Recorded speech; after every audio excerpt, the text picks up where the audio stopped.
Les saluda el doctorando José Rafael Rojas Calvillo y en esta oportunidad vamos a hablar acerca de los contribuyentes, los tipos de contribuyentes, sus derechos y obligaciones, así como las de las declaraciones fiscales, los tipos de esta y la periodicidad en que se han de presentar y pagar. Del mismo modo, hablaremos un poco acerca de la retroactividad de la ley en materia fiscal. Pues bien, empezaremos por decir quién es el contribuyente. En el ámbito de las obligaciones fiscales y pago de impuestos, el contribuyente es la persona física o jurídica que soporta la carga del impuesto, pero no necesariamente es el obligado al pago del mismo, a la autoridad tributaria. Tenemos dos tipos de contribuyentes que veremos en esta ocasión. El primero es el contribuyente de hecho, que es la persona que debe pagar los impuestos según la ley tributaria establecida. Es la persona que realiza el hecho imponible, es decir, el hecho imponible son las acciones que se encuentran sujetas a imposición de tributo según la ley tributaria. En otras palabras, es el realizador o protagonista del hecho imponible, es decir, el hecho fijado por la ley para configurar un tributo y cuya realización hace que nazca la obligación tributaria. El contribuyente manifiesta su capacidad económica al realizar el hecho imponible y por ello nace su obligación de pagar tributos al Estado. Tenemos al contribuyente de derecho. Este es el que conforme a la ley está obligado al cumplimiento de los deberes materiales y formales del tributo en su condición de contribuyente ordinario.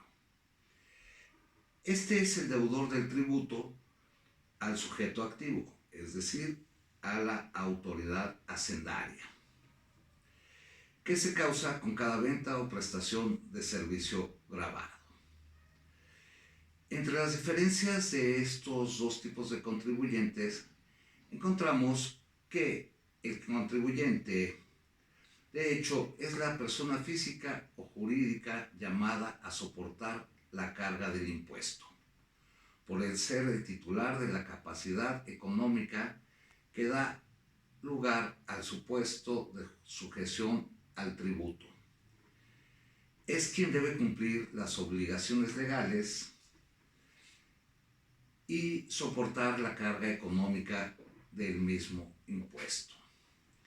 Por otro lado, el sujeto de derecho es la persona física o moral obligada al cumplimiento de las obligaciones tributarias, ya sea como responsable último del impuesto o como contribuyente de hecho. Se trata del deudor frente a Hacienda por haber generado el hecho económico por el que se ve obligado al pago del impuesto según la ley. Por ejemplo, un comprador, cuando adquiere un producto, es quien soporta el impuesto, pero es el vendedor el obligado a enterarlo a la autoridad. Ahora bien, vamos a hablar de las declaraciones fiscales. ¿En qué supuestos se deben presentar las declaraciones? Bien, existen diversos conceptos por los cuales se genera la obligación de presentar las declaraciones fiscales, como son la prestación de servicios profesionales, la renta de bienes inmuebles, la actividad empresarial, la adquisición de bienes, la enajenación de bienes, por penas convencionales, también por préstamos, premios y donativos, por herencias o por legados, por percibir salarios bajo ciertas condiciones especiales, o por realizar inversiones en el extranjero. Para poder llevar a cabo el cumplimiento de estas obligaciones, o de la presentación de estas declaraciones, es necesario estar inscrito y contar con el Registro Federal de Causantes. Bien, entre las principales obligaciones de los contribuyentes encontramos las siguientes. En primer lugar, pues la inscripción al Registro Federal de Contribuyentes. También se deben expedir comprobantes fiscales por las operaciones que se realicen. Se debe de llevar contabilidad, se deben de presentar declaraciones y pagos mensuales y la declaración anual de los impuestos sobre la renta al valor agregado y en su caso especial sobre productos y servicios. También se deben de presentar las retenciones del impuesto sobre la renta o del impuesto al valor agregado que se hayan realizado durante el ejercicio. Se debe de presentar la declaración informativa de operaciones con terceros y presentar declaraciones informativas anuales. También para el caso de especial se debe de realizar una declaración informativa múltiple. Entre otras obligaciones de los contribuyentes tenemos la de retener impuestos, así como de expedir el comprobante fiscal que corresponda, el cual se puede considerar como la constancia de las retenciones. Formular un estado de posición financiera e inventario de existencias. Determinar la utilidad fiscal y la participación de los trabajadores en las utilidades que se hayan obtenido cada año. También se debe llevar un control de inventarios, informar sobre los préstamos o aportaciones a futuro, así como de los aumentos de capital recibidos. En su caso, también se debe elaborar la declaración informativa en el formato electrónico multi-IEPS, en el caso del impuesto especial para la producción de servicios. Tenemos varios tipos de declaraciones. Los documentos que conforman estas son de carácter oficial y deben de realizarse ya sea de forma física o moral. Normalmente se realiza un pago anual, sin embargo, para saber qué tipo de declaraciones existen, se dividen en diferentes tipos. Primero tenemos a las normales, las que son presentadas por primera vez en el periodo. Tenemos las complementarias, que se refieren a las que se presentan para corregir una omisión o equivocación en las declaraciones normales. Tenemos las extemporáneas, que se presentan fuera del plazo establecido. Y las de corrección fiscal, que se inician una vez que se comprobaron las facultades, valga la redundancia, de comprobación, ya sea por medio de visitas domiciliarias o en revisiones de gabinete. Al presentar este tipo de declaraciones fiscales, se dan dos fechas diferentes para realizar el pago. Una fecha corresponderá a las personas físicas y otra a las personas morales. Cuando se está dentro de un régimen fiscal, se obtienen ciertos beneficios, como son el de contribuir con ingresos en los sectores como la educación, la salud, la seguridad y la infraestructura nacional. Por lo tanto, la persona se vuelve un sujeto de derecho que tiene igualdad. En las declaraciones también se realizan las deducciones en cuanto a los gastos personales, para en su caso dar paso a la devolución de saldos a favor. Estos gastos pueden ser honorarios médicos, gastos dentales, intereses pagados o gastos relacionados con la escuela. Las contribuciones se pagan en la fecha o dentro del plazo señalado en las disposiciones respectivas.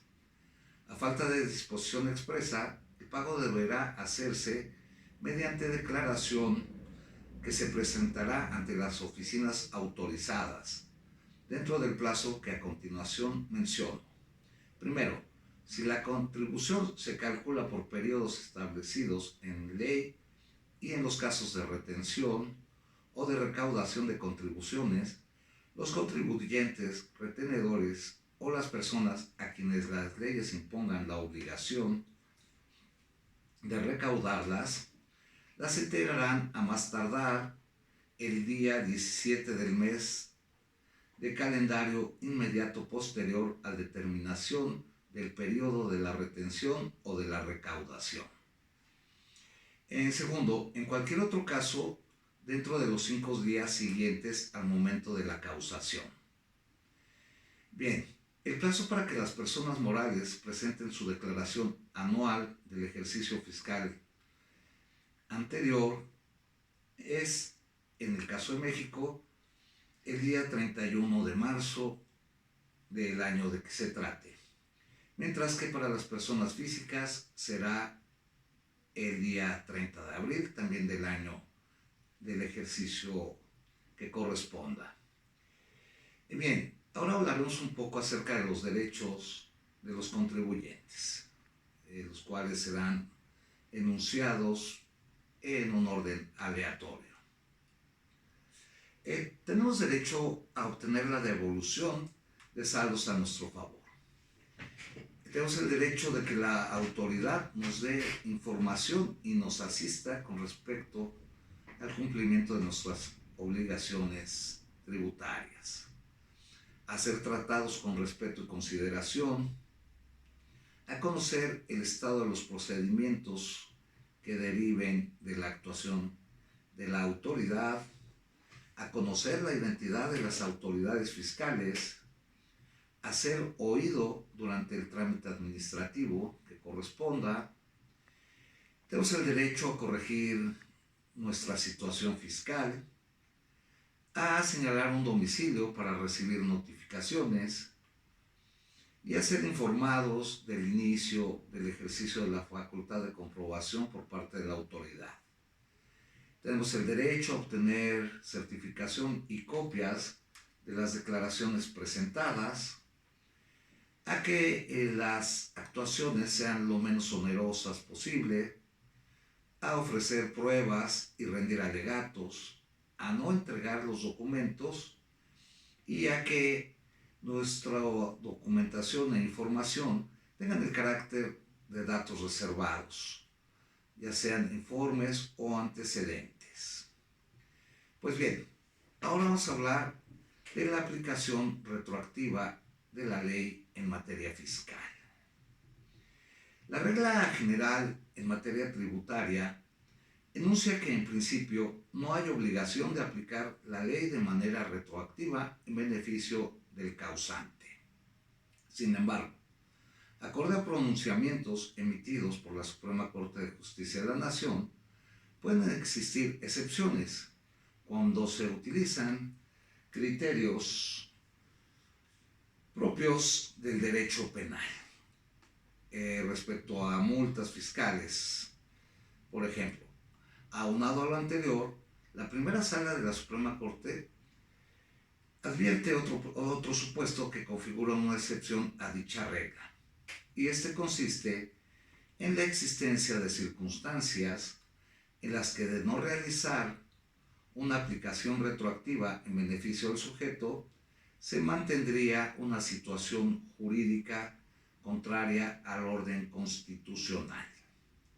Como por ejemplo, como cuando un precepto es reformado o adicionado a fin de salvaguardar principios constitucionales, existiendo incluso precedentes que declaren inconstitucional la norma aplicable al sujeto, y simultáneamente, de modo injustificado, se limita bajo algún mecanismo legal la aplicación de la norma reformada o adicionada, de tal manera que la causa que causó la modificación legal o la declaratoria de inconstitucionalidad permanece afectándose así al principio de supremacía constitucional, cuya finalidad es salvaguardar la jerarquía de la Constitución Federal sobre las normas inferiores, inaplicando disposiciones que son contrarias a ella. Como conclusión, podemos obtener que el hacer nuestras declaraciones fiscales y cumplir con todas y cada una de nuestras obligaciones en tiempo y forma nos puede ayudar a evitar problemas que nos pueden causar muchos dolores de cabeza a futuro. Espero que esta breve charla haya sido de utilidad. Se despide de ustedes el doctorando José Rafael Rojas Calvillo. Hasta la próxima.